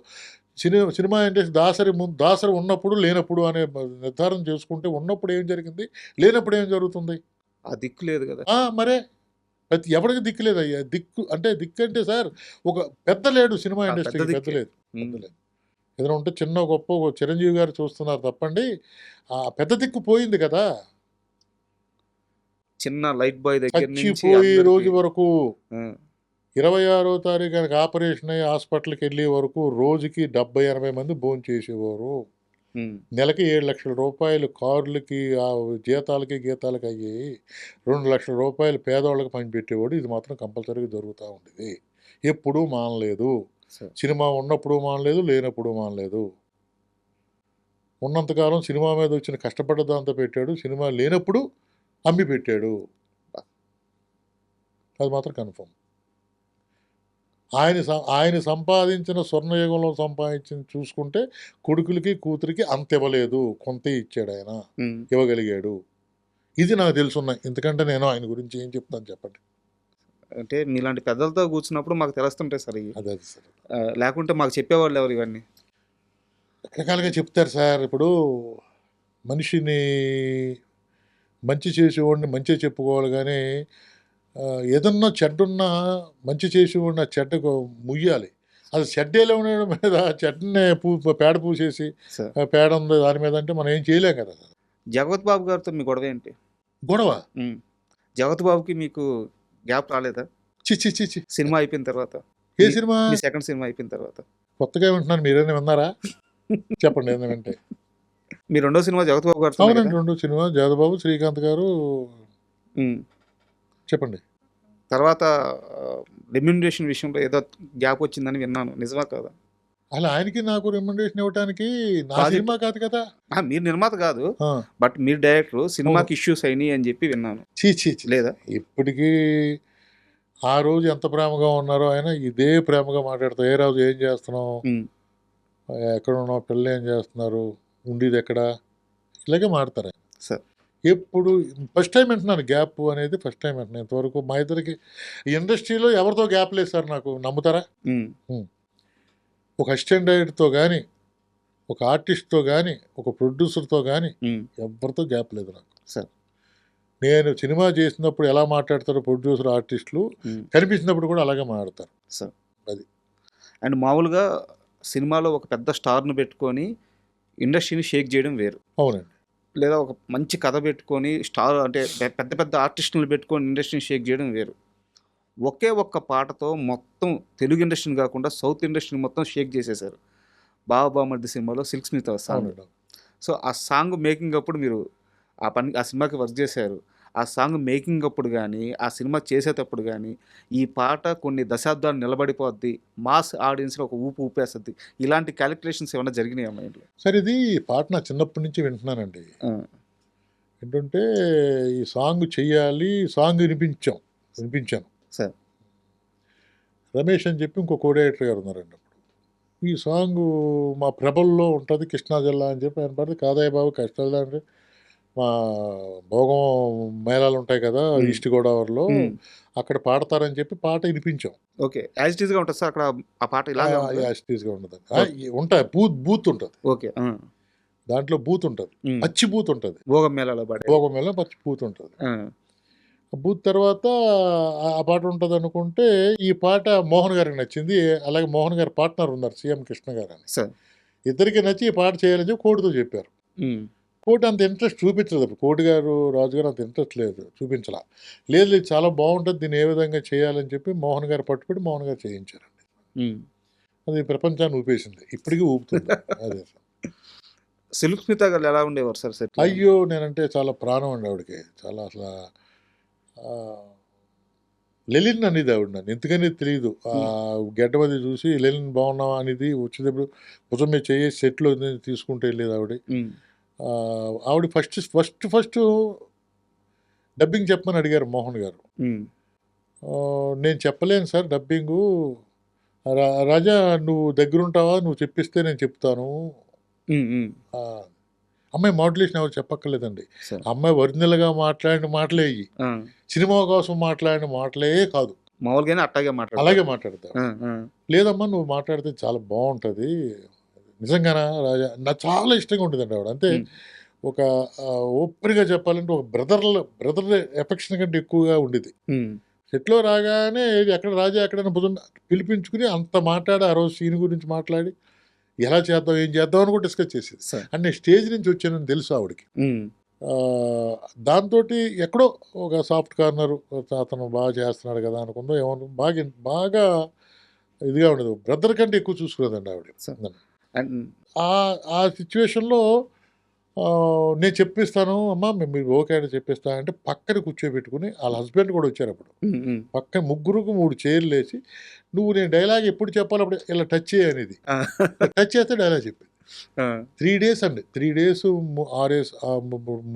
గంటలు 3 గంటలు వచ్చి ఆవిడ చెప్పిన వాయిస్ అండి అది. సార్.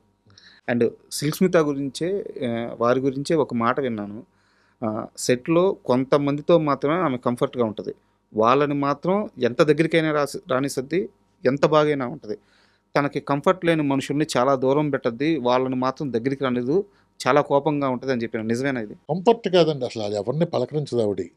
వచ్చిందా తన డైలాగ్ తను చేసుకుందా, దూరంగా కుర్చీలో కూర్చుంటుంది, ఏదో బుక్ చదువుకుంటూ ఉంటుంది. ఇప్పుడు పండి సెల్ వచ్చినాయి, బుక్ చదువుకుంటూ ఉంటుంది, లేదా అసిస్టెంట్తో మాట్లాడుతూ ఉంటుంది తప్ప ఎవరిని ఎంటర్టైన్ చేయటం కానీ, ఎవరి దగ్గరికి వెళ్ళి మాట్లాడటం కానీ, ఎవరిని తను పిలిపించుకోవటం కానీ ఎప్పుడు లేదు. ఓపెన్గా చెప్పండి, బాబా టైంలో నాతో ఎక్కువ మాట్లాడేది ఆవిడ, కోఆర్డినేటర్ని, తనకు నచ్చిన మనిషిని, కాబట్టి ఎక్కువ నాతోటే ఉండేది ఆవిడ. బట్ అది ఆమెకి సినీ కెరీర్లో చాలా పెద్ద మైనస్ అయింది. మైనస్ ఏం కాదు సార్, మైనస్ అంటే సార్ ఇప్పుడు ఏమోనండి, మరి అది మైనస్ అయింది, మైనస్గా తీసుకున్నారేమో తెలియదు. సిల్క్ స్మితకి కొంచెం ఆర్గంట్ ఎక్కువ, యారగంట్ కాదు సార్. ఇప్పుడు సెట్లో గంతులు వేస్తే మంచోడు, సెట్లో గంతులు వేయగానే పక్కెళ్ళి కూర్చుంటే యారగంట్ అనుకుంటాం మనం, ఏం చెప్తే యారగంటే కాదు ఆవిడ, యారగంట్ కాదు. మీరు ఇందాక మాట్లాడుతూ నాకు ఇండస్ట్రీలో ఎవరితో ఇష్యూస్ లేవు, అవునండి, మొదటి రోజు ఎలా ఉన్నానో ఇప్పటికీ అలాగే అందరితో ఉన్నా అన్నారు. బట్ నా దగ్గర ఇంకో క్వశ్చన్ కూడా ఉంది. అడగండి, ఏం పర్లేదు. సార్, ఒక మనిషి జీవితంలో 3 సంవత్సరాల సమయం చాలా ఎక్కువ, తక్కువ? 3 సంవత్సరాల సమయం చాలా ఎక్కువ కదా. చాలా ఎక్కువ కదా. ఉమ్.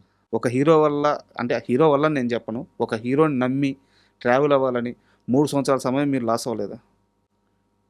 మీకు ఎవరు చెప్తున్నారండి ఏంది అసలు? కొత్త కొత్త విషయాలు అంటున్నాను నేను. ఏ హీరోని నమ్ముకోలేదు నేను ఎప్పుడు. నమ్మని నేను అనట్లేదు, ఓకేనండి. ట్రావెల్ అయ్యి. ఏ హీరోతో తిరగలేదు నేను. రాజశేఖర్ గారితో ట్రావెల్ అవ్వలేదా? 3 సంవత్సరాలు. 3 సంవత్సరాలు నా జీవితం కోసం, నా ఫుడ్ కోసం ఉన్నాను సార్ ఆయన దగ్గర. ఉమ్, ఆయన సినిమా ఇస్తాడని కాదే. ఉమ్, ఎవరు చెప్పారు? మీకు రాంగ్ చెప్పారు. ఆయన అది పెద్ద లైఫ్ అండి. అది బ్రహ్మాండమైన జీవితం అది. సార్. ఎలా అంటే నేను మన ఎంఈ రఘు గారి దగ్గర కోడైరెక్టర్గా పనిచేశా. ఆర్తనాదం, ఉమ్, ఈయన హీరో అయిన తర్వాత ఒక సీను నన్ను చేయమన్నారు, యాక్ట్ చేయమన్నారు. ఆ సీన్ చేశాను ఈయన కాంబినేషన్లో. ఉమ్, చేస్తే ఆ నైట్ జీవిత గారు రూమ్కి కవర్ పంపించారు. కవర్ పంపించి యాషర్ గారు రమ్మంటున్నారంటే వెళ్ళా. నమస్కారం సార్ అంటే, ఏం లేదు రజా, మీరు వచ్చిరాని తెలుగులో మీరు అప్పుడు ఇంకా ఎక్కువ కదా, మీరు నేను సినిమా ఒకటి చేస్తున్నాను, దానికి మీరు కోడైరెక్టర్గా ఉండాలి, ఓకే. చేస్తారని అడిగారు. ఉమ్, అలాగేనండి అన్నా. అన్న తర్వాత ఇది రఘు గారు కూడా చెప్పా, ఆయన దగ్గర చేస్తున్నాను కదా. అడిగా, చేతిగానే దానికేముంది అన్నారు. ఉమ్, తర్వాత నేను వెళ్ళి ఆయన అడగటం, ఎక్కడున్నారని ఎతకటం ఉమ్, నేను చేయలే.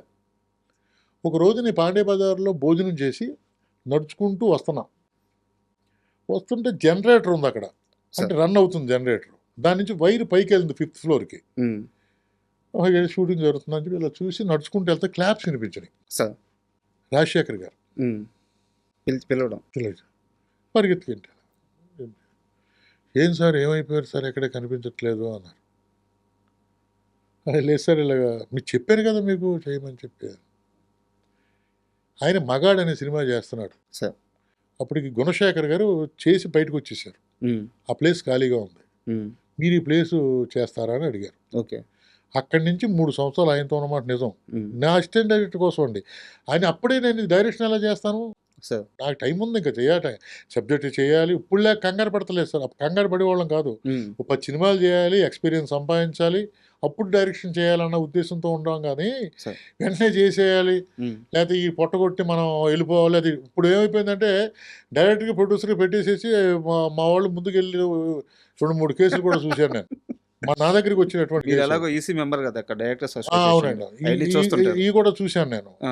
లింక్ నేను అసలు ఎప్పుడు రాజశేఖర్తో సినిమా చేద్దాం అనుకోవటం నా లైఫ్లో అనుకోలేదు సార్. సార్.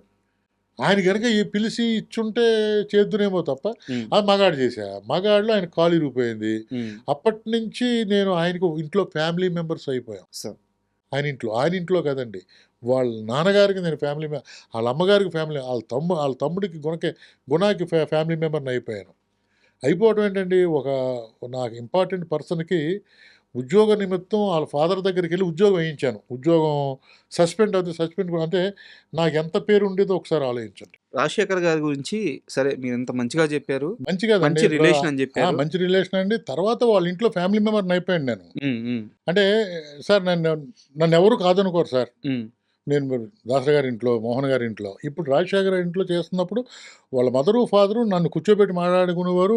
మన జీవిత రాజశేఖర్ గారి మ్యారేజ్కి నేను ఉన్నాను. ఉమ్, ఆ భోజనాలు ఒక సెక్షన్ ఉందండి, అంటే విఐపీసు, వివిఐపీసు, మిడిల్, అంటే రాజశేఖర్ గారి ఫ్యాన్స్ ఉన్నారు. ఆ ఫ్యాన్స్ నా మీద బరువు పెట్టి ఉమ్, ఆ మొత్తం అంతా నన్నే మేనేజ్ చేసుకోమని చెప్పి అంత ఇంట్రెస్ట్గా ఉన్నానండి ఆయన దగ్గర. ఆయన ఇంట్లో తర్వాత పాప fans కి భోజనాలు పెడతారా వాళ్ళు? భోజనాలు పెట్టారండి, మేము మ్యారేజ్కి పెట్టారు. Okay, okay. మ్యారేజ్ శ్రీయుత్ గారు రాజశేఖర్ మ్యారేజ్ అయినప్పుడు మ్యారేజ్ భోజనాలు పెట్టారు. ఉమ్, ఉమ్, కొన్ని 50-60 వేల మంది వచ్చారు. అబ్బా.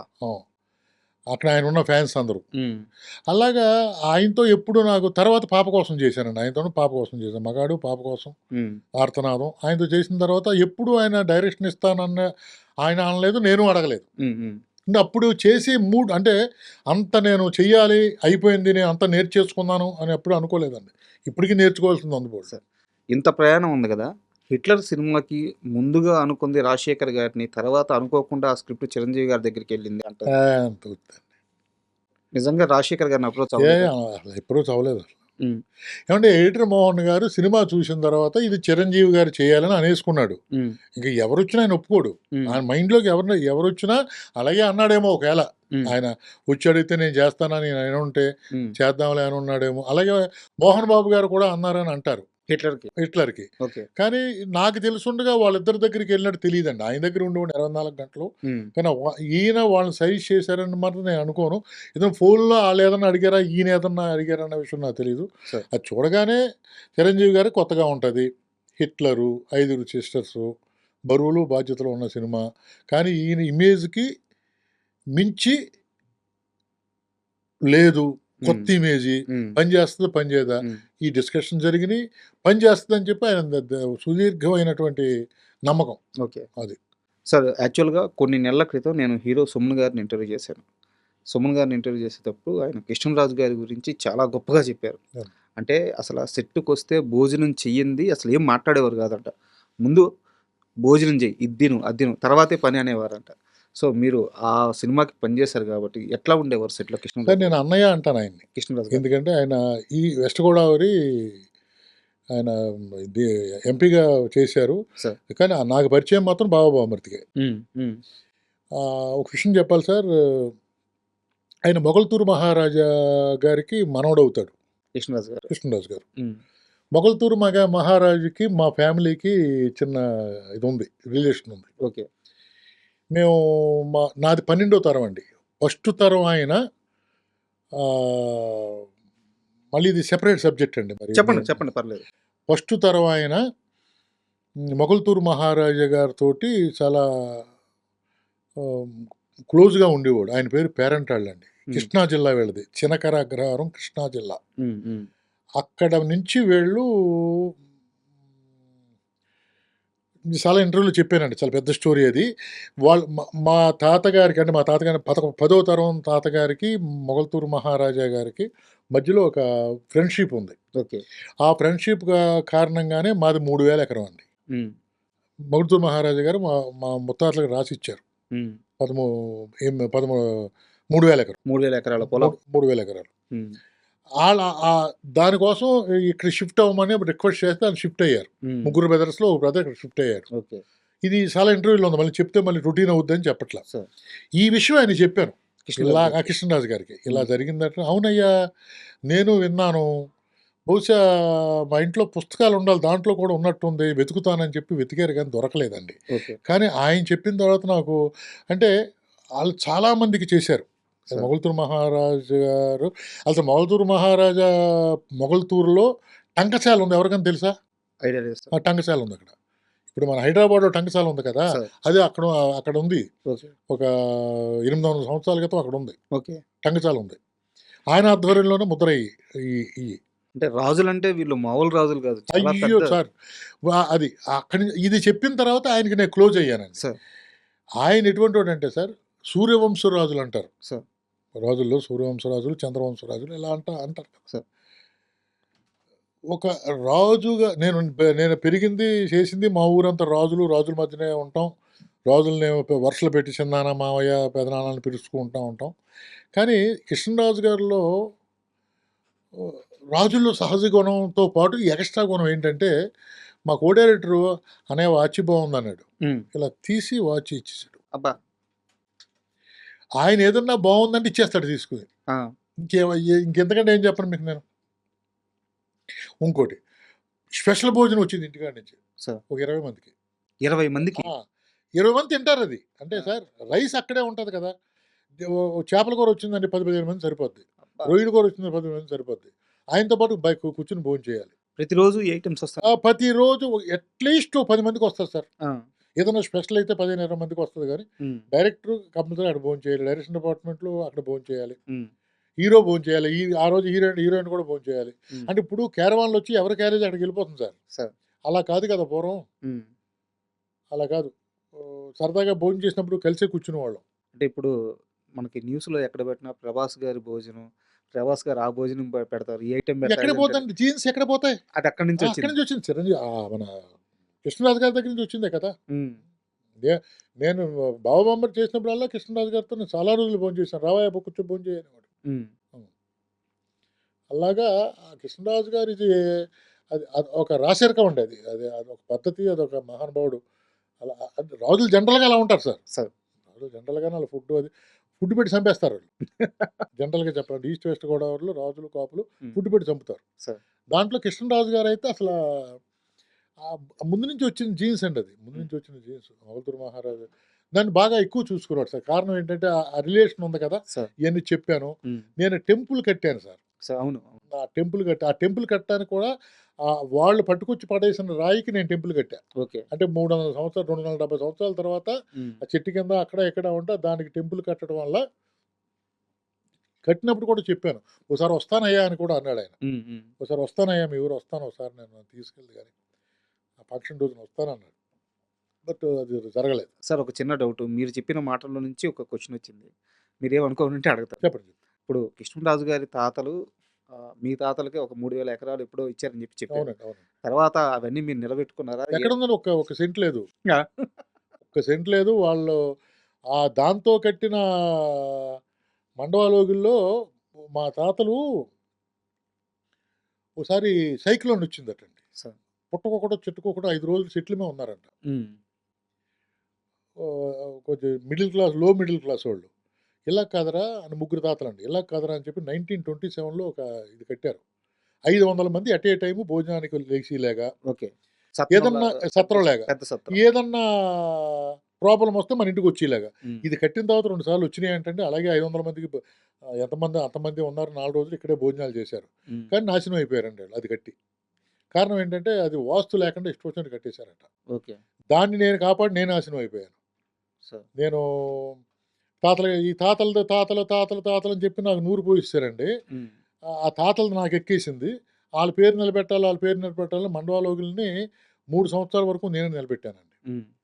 దానికొక పెద్ద ఖర్చుంటది గదా! అసలా నాన్న నాన్నగారు, అమ్మగారు 11లో కాలం చేశారు. అమ్మగారి కంటే ముందు నాన్నగారు 10 సంవత్సరాలు 7 సంవత్సరాల ముందు కాలం చేశారు. అసలు యాక్చువల్‌గా అప్పటి నుంచే వచ్చేయాలి. ఒక నేను ఆ మండవాలోగులు పెట్టిన డబ్బయితే ఇక్కడ నాకు ఒక 7, 8 విల్లాలొచ్చునండి. అబ్బా! 7, 8 ఏంటి సార్ ఎ ఇది సంవత్సరానికి ఎకరం 30,000 టైంలో చుట్టూ ప్రహరీ పెడతానికి 2,00,000 అయింది. ఎన్ని ఎకరాలొచ్చును? సిమెంట్‌లు చేయటానికి 1,50,000 అయింది. ఎన్ని ఎకరాలొచ్చును? అలా లెక్కేసుకుంటే నా ఆస్తి ఎంతుండును? ఆ మండవలోగులి మీద ప్రేమతోటి మా తాతలు కట్టించారు. ఆహా! ఓహా! అని చెప్పి క్షవరం అయ్యే వరకు వివరం రాలేదు. హ్మ్. వివరం వచ్చేసరికి ఏమీ లేదు. కానీ మంచి పనికే వాడారు గదా సార్. మంచి పనని అనరండి. బలిసి ఎలిసాడు ఈడు. హ్మ్. ఆళ్ళకి లేనిది ఈడికెందుకు? హ్మ్. వీళ్ళ తాతల పేరు నిలబెడతాం అంటే ఏంటి? అవసరమా ఈడికి? సార్. అంటారు కదా సార్! అదే జరిగింది. కానీ మొన్న తీసేసాను సార్ ఆ మండపంలోకి. అంటే తీసేయడం అంటే ఇంకా తట్టుకోలేకపోవటం ఒకటి, పడిపోతూ వస్తుంది. హ్మ్. అంటే అది అందరూ కలిపి చేయాలి గాని ఒక్కడినే చేయలేను కదా! సార్. అందుకని చెప్పి డెమాలిష్ చేసేసానండి. ఓకే. ఎప్పుడన్నా 'ప్రభాస్' గారిని కలిసారా మీరు? నేనెప్పుడు కలలేదు సార్ ఆయన. ఓకే. ఎప్పుడు కలలేదు. ఆయనకిదంతా తెలుసా అసలా? తెలీదండి. తెలీదు. తెలిసుండదు. ఏమి ఇది మీ ద్వారా ఏదైనా తెలిసుంటే నేను ఇంటర్వ్యూలో చెప్పానండి అసలు ఎలాగా మొగల్తూరు మహారాజా గారికి మాకు అదేం చెప్పమంటారండి? మీరు కూడా వినండి. మీరు మరి ఇంటర్వ్యూలో చూడండి దానికంటే ఒకవేళ మీరు ఏసినా ఏయకపోయినా మొగల్తూరు మహారాజా గారు మొగల్తూరు నుంచి బయలుదేరి గణపురం 8 కోటలున్నాయండి వెస్ట్ గోదావరిలో. సార్. 8 కోటలు ఆయన ఆధ్వర్యంలోనే ఉండి. సార్. ఆయన అయ్యప్పరాజు గారు ఆయన పేరు. అప్పుడు అయ్యప్పరాజు.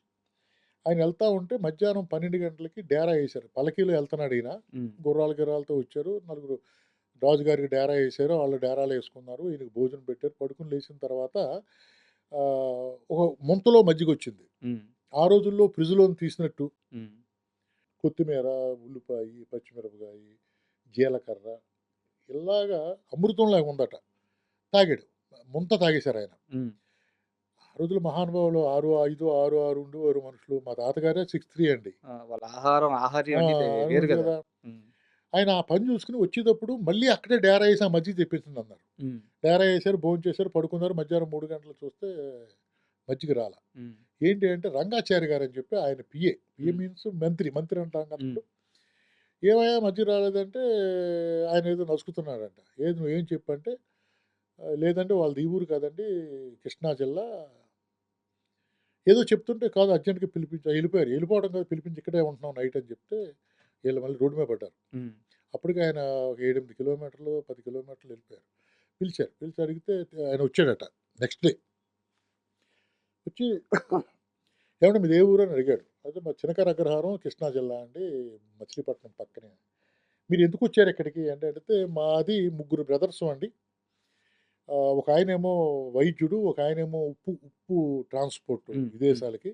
నేనేమో పాడిని హ్మ్. చూసుకుంటానండి. మాది 2000 గాళ్ళు. అంటే 4000 పశువులు. హ్మ్. అన్నీ ఒక చోట ఉండకుండా 3 నెలలు మేము వస్తామండి. తిరుగుతా ఉంటాం. ఈ సంవత్సరం ఇక్కడికొచ్చాం. రాజుగారు వచ్చారు కదా! అని చెప్పి మేము మజ్జిగిచ్చాం. మీ మీ రంగాచారి గారు తోక్కి కానీ పన్ను అడిగాడంట. హుహు. పన్ను కట్టి చేయవలసిన పని మాకు లేదండి. మేము వెళ్ళిపోతున్నాం సార్. మాది చూపు మాదే. హ్మ్. మా ఉప్పు ట్రాన్స్‌పోర్ట్ కోసం మా కోసం దేశాలు అడుగుతారు మమ్మల్ని. మాకు అక్కర్లేదని వెళ్ళిపోతున్నాం సార్ అంటే, నేను రాజుని మాట్లాడుతున్నాను కదా! నాకు అయ్యో! చెప్పండి సార్ ఏంటంటే, మీరు ఇయాల నాతో ఆతిథ్యం తీసుకోండి. హ్మ్. నేను నైటు తొలికోడి కూర్చున్న తర్వాత లేపుతాను. మా వాళ్ళు మీతో ఉంటారు. ఆ పని చేయండి అన్నాడంట. రాజుగారు కదా! అవును. ఓకే అన్నాడు ఈయన. భోంచేశారు, పడుకున్నారు. ఇద్దరికీ చెరుకు అది ఏర్పాటు చేశారు, పడుకున్నారు. లేచిన తర్వాత ఈయన తొలికోడి కూర్చున్న తర్వాత ఒక కుండలో నీళ్లు పోసి సూర్యోదయం లోపు ఎంత తిరుగుతారో తిరిగి రండి అని చెప్పి హ్మ్. చెప్పారట. ఈయన తిరిగినప్పుడు సూర్యోదయానికి తిరిగి మొత్తం అంతా ఇది వెనకాల ముగ్గేసుకుంటూ వచ్చారట. హ్మ్. అదే 3000 ఎకరం. ఓకే. ఇది మీదే అన్నాడంట. ఓకే. సార్ ఇంతకంటే ఎక్కువ నేను దానం చేయగలను. నాకు దానం అడగట్లేదు సార్ అన్నాడంట ఈయన. దానం కాదు, ఇది పేరెంట్ ఆళ్ళు. హ్మ్. మీకు కావాల్సుంటే ఆహ్, దా దా నాకేదైనా మజ్జిగ కావాలంటే మీ దగ్గరికొచ్చి తాగలేను. హ్మ్. రాజుగారికి ఇష్టం కాదని మీరు పట్టుకొచ్చి ఇవ్వలేరు. హ్మ్. ఇక్కడుంటే నెలకోసారి ఎళ్తా ఉంటాను. ఓకే. మజ్జిగ తాగుతాను. మీరు రావాలంటే ఆ! మేము ముగ్గురు బ్రదర్సం కదా సార్! అన్నయ్యలని ఒప్పించాలి కదా! హ్మ్. మీరు ప్రామిస్ చేయండి అని ప్రామిస్ తీసుకున్నాడంట. ఓకే. ప్రామిస్ తీసుకొని అక్కడికెళ్ళి ఆళ్ళ అన్నయ్యలనిద్దరిని ఒప్పించి, వద్దురా అంటే వినకుండా ఒక చాకలి, ఒక మంగలి, ఒక కుమ్మరి, ఒక మాల, ఒక మాదిగ అంటే కులాలు చెప్పకూడదు. ఆ రోజుల్లో జరిగింది కాబట్టి చెప్తున్నాను. ఇలాగ మనిషికి ఎవరవసి అవసరమో వాళ్ళ ఫ్యామిలీలు తీసుకొని హ్మ్. ఆయన ఒక రోజున బయలుదేరుతున్నాడు. బయలుదేరుతుంటే రేపు దసరా.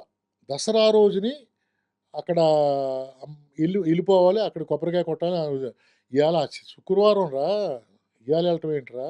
వద్దు అంటే, లేదు లేదు రేపొద్దున అక్కడ దసరా అని చెప్పి, నేను ఆ రోజున విజయదశమి రోజున అక్కడ నేను కొబ్బరికాయ కొట్టాలని హ్మ్. చెప్పి, హ్మ్. ఈ ఫ్యామిలీస్‌ని తీసుకొని బయలుదేరడం ముహూర్తం పెట్టుకుంటే, ఆ రోజు రాత్రి అమ్మవారి కల్లోకొచ్చి పైడమ్మ అమ్మవారు. అందరిని తీసుకెళ్తున్నావా? నన్ను తీసుకెళ్ళవా? అని అడిగిందంట. హ్మ్. తీసుకెళ్తానని చెప్పి వచ్చి పెడనలో కాళ్ళు కడుక్కొని ఒక రాయి తీసుకొని దాన్ని శుభ్రంగా కడిగి పసుపు రాసి ఆ రాయిని భుజాన్నేసుకొని 1943 1743 డేట్ ఏదో సెప్టెంబర్ 28 ఎంతో ఉంది. ఆ రోజుని వచ్చాడు సార్ ఆయన. హ్మ్. మీ తాతగారుల ఆయన మా 12వ తరం నాది. హ్మ్. అంటే ముందు తరం ఆయన. ముందు తరం వాళ్ళు. ఆ విధంగా ఆ ఊరు వచ్చారని కృష్ణరాజు గారికి చెప్పాను. ఓకే. డెఫినిట్‌గా ఇంప్రెస్ అవుతారు కదండీ! ఇప్పుడు అది వచ్చిన తర్వాత రాజుగారికి ఈయన 2, 3 సంవత్సరాలు ఇవ్వటం జరిగింది. హ్మ్. తర్వాత ఆయన కాలం చేశారు. ఈయన హ్మ్. కాలం తర్వాత కొడుకులొచ్చారు. హ్మ్. కొడుకులకి ఆళ్ళు తెలీదు. కానీ ఈ విషయం తెలుసు. హ్మ్. కానీ ఎళ్ళినప్పుడు మాత్రం గౌరవపూర్వకంగా ఎళ్లి కలిసేవారట. హ్మ్. ఇది జరిగిన మ్యాటర్. ఇది ప్రభాస్ గారికి తెలిసుంటే బావుంటది. హ్మ్. మరి ఇది మళ్ళీ ఎందుకు చెప్పానంటే ఏదైనా ఇంటర్వ్యూలో ఒరేయ్! మీ వోడంటరా, మీ తాత ఇచ్చారంటరా అని చెప్తారేమో అని చెప్పి మళ్ళీ చెప్పాననమాట మీకు. అంటే నేను ఇక్కడ ఒక విషయం చెప్పాలి. 'ప్రభాస్' గారు ఫుడ్ పెట్టి చంపేస్తారంటే, వాళ్ళ తాతల కాలంలో చూడండి. ఒక కుండ మజ్జిగ బాగుందని జెప్పి, ఆ! ఆ మనిషి, ఆ పాడి ఉండాలి, తన భూభాగంలో ఉండాలి అని జెప్పి 3000 ఎకరాలిచ్చిన రాజుల కుటుంబం అది. అవునండి. అవునండి. అవునండి. నిజంగా గ్రేట్ అది స్టోరీస్. చాలా గ్రేట్ సార్ అయన్నీని. అంటే సార్ అంటే ఇయన్నీ చెప్పుకుంటానికి ఇది నిలబెడతానికే నేను అంటే ఐ మీన్ అనకూడదు. ఇది నిలబెడతం కోసమే అది బాధ్యత అయిపోయింది. బాధ్యత అయిపోయింది భారం సార్. అయిపోయింది. అంటే ఇది బాధ్యత తీసుకున్నాను గాబట్టి. హ్మ్. మరి మా వంశంలో చాలా మందున్నారు. 11వ తరం నుంచి ఇప్పటి వరకు సుమారుగా 600 మంది ఎళ్ళుంటారు, పుట్టుంటారు, పోయుంటారు కదా! నేను ఒక్కడినే ఎందుకు తీసుకోవాలి? అదే ఒళ్ళు బలుపు అని అంటున్నారు. ఒళ్ళు బలిపోయాడికి వాళ్ళ తాతలు కడితే ఆ ఇల్లు గురించి వాడు కావాలా చెప్పు, సార్. ఎందుకు వాడు ఏమని అన్నట్టుగా ఉంది. సరే మన సాటిస్ఫాక్షన్ మనకు ఉంటుంది కదా sir. And final question sir. ఇప్పుడు మీరు డైరెక్టర్స్ అసోసియేషన్‌లో ఈసీ మెంబర్‌గా ఉన్నారు. అవును సార్. అవును. ఆహ్, కొన్ని రోజుల్లోనే మళ్ళీ ఎలక్షన్స్ రాబోతున్నాయి. అవునండి. అవును. అసలు ఎలక్షన్ రావాల్సిన అవసరం ఏమొచ్చింది? చాలా సంవత్సరాలుగా మీ ప్యానెల్ అలాగే ఉంది. సడెన్‌గా ఎన్నికలకు పోవాల్సిన అవసరం ఏమొచ్చింది? సడన్గా సార్ ఏకగ్రీవం అవ్వాలి కదా! అంటే అవ్వాల్సింది కదా! ఎలా అంటే సార్ మీకు ఎవ్రీ 2 ఇయర్స్‌కి కంపల్సరీగా ఎలక్షన్స్ వస్తాయి. హ్మ్. ఇప్పుడు మేము వీరశంకర్ గారి ప్యానెల్‌లో ఉన్నాం మేము. ఎన్ని సంవత్సరాల నుంచి ఉన్నారు ఈ panel? 2 ఇయర్సే. 2 years. 2 years. Every 2 years జరుగుతాయి. హ్మ్. కానీ ఈ సంవత్సరం జరిగిన గొప్ప విషయం ఏంటంటే సార్, సినిమా ఇండస్ట్రీలో డైరెక్షన్ డిపార్ట్మెంట్ చేయలేని పనులన్నీ ఈ ప్యానెల్‌లో చేసింది. ఈ 2 ఇయర్స్‌లో. ఈ 2 ఇయర్స్‌లో. హ్మ్. అదొకసారి చెప్పాలి. అందరికీ తెలియాలి. చాలామంది అసిస్టెంట్ డైరెక్టర్లు ఆకలేసి తట్టుకోలేక ఇళ్ళకెళ్ళిపోయినోళ్ళు ఉన్నారు. హ్మ్. ఒక గోల్‌తో వచ్చి తల్లిదండ్రులను వదులుకొని, ఒక గోల్‌తో వచ్చి ఏదో చేద్దామన్న వాళ్ళకి అట్‌లీస్ట్ ఫుడ్ అన్నా లేని పరిస్థితుల్లో చాలామంది వెళ్ళిపోయినోళ్ళు ఉన్నారు. సార్. మారి వేరే జాబ్‌లకెళ్ళిపోయినోళ్ళు ఉన్నారు. ఇటువంటి బాధలన్నీ ఒక కష్టపడ్డ వ్యక్తికి ఆకలి బాధ ఉండకూడదు. ఆకలి బాధ ఉంటే ఏమీ చేయలేడు అనే కాన్సెప్ట్ తోటి రోజుకి ఎంతమందైనా పర్వాలేదు. అంటే రియల్‌గా ఆకలేస్తుంది. నిజంగా తినటానికి కష్టంగా ఉంది అనుకున్న వాళ్ళకి ఫ్రీగా భోజనం ఏర్పాటు చేసామండి మేము. ఓకే. ప్రతిరోజు. ప్రతిరోజు 3 మెస్సులతో మాట్లాడాం. హ్మ్. 3 మెస్సులకి దానికొక టీమ్ ఉందండి. హ్మ్. అక్కడెళ్ళి కార్డ్ చూపించేస్తే భోజనం పెట్టేస్తారండి. హ్మ్. మా మా మాకు ఎంతమంది తిన్నారో ఆ రోజున వచ్చేస్తది. ఓకే. ఆ అమౌంటు మేము కట్టేస్తా ఉండేవాళ్ళం. మేమంటే అసోసియేషన్ నుంచి కాదండి. అసోసియేషన్ వాళ్ళందరూ మీలాంటోళ్ళని ఈ కార్యక్రమం చేస్తున్నాం. మీరేదన్నా ఇవ్వండి, మీరేదన్నా ఇవ్వండి అని 1,00,000, 2,00,000, 3,00,000 అలా హ్మ్. పోగు చేసి దానికి సెపరేట్ అకౌంట్ పెట్టి దాని నుంచి అమౌంట్ పెట్టేటాం. ఓకే. ఇంతవరకు ఎక్కడా జరగలేదు. హ్మ్. ఇది ఫస్ట్ అండి. ఆకలి తీర్చి నీ పని నువ్వు చూసుకో, ఆకలి నేను తీరుస్తాం అని చెప్పి ఈ ప్యానెల్ ముందుకొచ్చింది. హ్మ్. రెండోదండి, ఇంతవరకు డైరెక్షన్ డిపార్ట్మెంట్ పెట్టిన తర్వాత ఒక భరోసా అండి. ఏంటంటే నేను బయటికెళ్ళా. ఎప్పుడు ఇంటికెళ్తానో తెలీదు. ఎప్పుడే ప్రాబ్లమ్ వస్తదో తెలీదు. నేను బయట ఉన్నప్పుడు ఇంట్లో వాళ్ళకి ఏ ప్రాబ్లమ్ వస్తదో తెలీదు. ప్రతి వాళ్ళకి ఇన్సూరెన్స్ కట్టుకోలేరు. ఓకే. కాబట్టి ఏవైనా సరే ఇన్సూరెన్స్ కట్టాలి అన్న ఉద్దేశంతో ఒక కాన్సెప్ట్ తోటి 800 మంది ప్లస్ వాళ్ళ భార్యలు, పిల్లలకి మొత్తం 1,400 మంది ఎంతమందో లెక్క సార్. ఇన్సూరెన్స్ కట్టామండి. హ్మ్. హ్మ్. 2 ఇయర్స్‌కి ఇన్సూరెన్స్ కట్టాం. దానికి సుమారుగా ఫస్ట్ ఇయర్ 56,00,000, రెండో సంవత్సరం 86,00,000, సుమారుగా 140 దాకా ఎంతో వచ్చిందండి అది. అది కూడా అసోసియేషన్ నుంచి కట్టలేదండి. ప్రభాస్ గారు ఒక 35,00,000, అబ్బా! సుకుమార్ గారు ఒక 25,00,000. హ్మ్. చాలామంది పేర్లు మర్చిపోతానేమో, నాకు అంత ఇది లేదు. పేర్లు మర్చిపోతే క్షమించండి. అలాగే బన్నీ గారు ఒక 10,00,000. సార్. మన త్రివిక్రమ్ శ్రీనివాస్ గారు ఓకే. టీమ్ ఒక 15,00,000. సార్. మన అనిల్ రావుపూడి గారు మన సినిమా సక్సెస్ అయింది కదా! ఆ సార్. ప్రొడ్యూసర్‌లు ఆయన కలిసి ఒక 15,00,000. సార్. ఇలాగ ఎస్‌కేఎన్ గారు ఒక 10,00,000. సార్. ఇలాగా ఈ ఈ ఈ మేము వచ్చి అడిగిన తర్వాత వీళ్ళందరూ ఇలా హెల్ప్ చేశారండి. ఇంకా చాలామంది పేర్లున్నాయి. క్షమించాలి. నేను గుర్తులేదు. గుర్తున్న వాళ్ళ పేర్లు చెప్పాను. ఇలాగా ఇన్సూరెన్స్ కట్టాము సార్. 2. మూడోది, ఇంతకుముందు మేము రిజిస్ట్రేషన్ చేయించుకోవాలనుకోండి బయటికెళ్ళేవాళ్ళం సబ్జెక్ట్ రిజిస్ట్రేషన్. హ్మ్. హ్మ్. బయట రిజిస్ట్రేషన్‌కి ఎంత చేసుకుంటున్నారో అదే అమౌంట్‌కి మేము కూడా రిజిస్ట్రేషన్ పెట్టి ఓకే. మా అసోసియేషన్‌లోనే మేము ఆహ్, మేమే రిజిస్ట్రేషన్ చేసి దానికి మినిమమ్ అమౌంట్ తీసుకొని దాన్ని కూడా మనం అసోసియేషన్‌కి ప్లస్ చేసామండి. ఇలాగ చాలా చాలా ఇంకోటి ఇప్పటికీ శ్రీకర్ హాస్పిటల్స్ ఉందండి. శ్రీకర్ హాస్పిటల్స్‌లో ఫ్రీ చెకప్ అండి. ఫ్రీ హ్మ్. ఫ్రీ అంటే ఒక చెకప్ మామూలు క్యాజువల్‌గా బయట అన్ని టెస్టులు చేయడానికి 1,800, 1,600 అయన్నీ కూడా ఫ్రీ చెకప్‌లండి. సంవత్సరానికి 3 నెలలు, మళ్ళీ 6 నెలలు గ్యాప్, మళ్ళీ 3 నెలలు. ఇలాగా చెకప్‌లు, డెంటలు, ఐసు, మళ్ళీ ఆపరేషన్ చేయాలంటే మళ్ళీ దాంట్లో డిస్కౌంటు.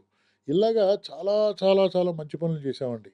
ఈ ఈ మన వీరశంకర్ ప్యానెల్. సార్. కానీ చాలామంది ఇనానమస్‌గా మీరే ఉండిపోతే బెటర్‌గా ఉంటది కదా! అని చెప్పి అన్నారు. హ్మ్. హ్మ్. మరి అవతలోళ్ళు ఇంకేదన్నా చేయాలని అనుకుంటారు కదా సార్ పాపం. సార్. ఫైనల్‌గా అంటే మీలాంటి ఒక వ్యక్తి, ఇంత అనుభవం ఉన్న వ్యక్తి, ఇంత ప్రయాణం ఉన్న ఇంత జర్నీ ఉన్న ఒక వ్యక్తి, ఒక స్టార్ డైరెక్టర్ ఇన్ని సినిమాలు తీసిన ఆయన మీలాంటి ఒక మనిషి వచ్చి ఇట్లా ఎదురు కూర్చొని కొన్ని మంచి విషయాలు మాకు తెలియని విషయాలు ఇలా షేర్ చేయడం చాలా ఆనందంగా ఉంది.